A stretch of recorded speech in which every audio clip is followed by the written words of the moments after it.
Another section you'll want in your resume bank would be references. Now, I would actually recommend against putting references on a resume.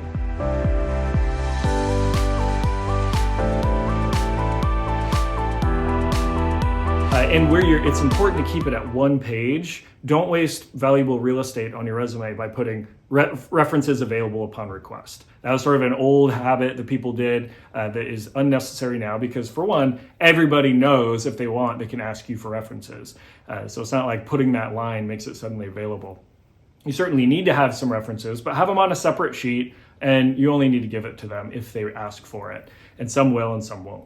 But in the resume bank, you need to have some ready. So you'll want to think of people who are both professional and academic. Both can be helpful. In terms of professional, certainly any kind of boss, but also coworkers can be good references as well. Put their full name, make sure you have their email address, their phone number, their job title, and the company where you worked with them at or where they work. And it can also be helpful to put the year that you met them. Because some people will ask how long you've known somebody. Sometimes they want references that have known you for more than just a very brief amount of time. That won't always be the case, but it's handy to have that year if it's something that you know to put. Because years later, it can be hard to remember what year it was. So collect those references. As far as academic references, think of the classes you've been in that you performed well. Maybe you went to office hours, or you've chatted with the professor a few times, and then just ask, hey, I did really well in your class. I really enjoyed your class. If I were to apply to a job, would you be somebody I could list as a reference? So always ask, but most people will say yes. And certainly if you were a TA or an RA or worked on a project with someone, then those are excellent people to add. But if you haven't had an experience like that, then it can just be faculty whose courses you enjoyed and you did well and you think they actually remember you. At the end of your resume bank, I recommend keeping an archive.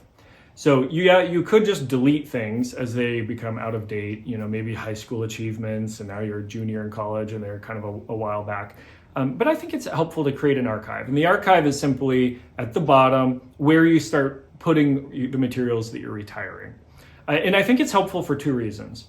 One, if you end up having a career shift or an industry shift and you need to look for things that can position you well, sometimes things that you thought were old and retired or not relevant can become relevant, maybe for a targeted section later because you haven't been working in that area for a long time, but you have to go further back to find experience.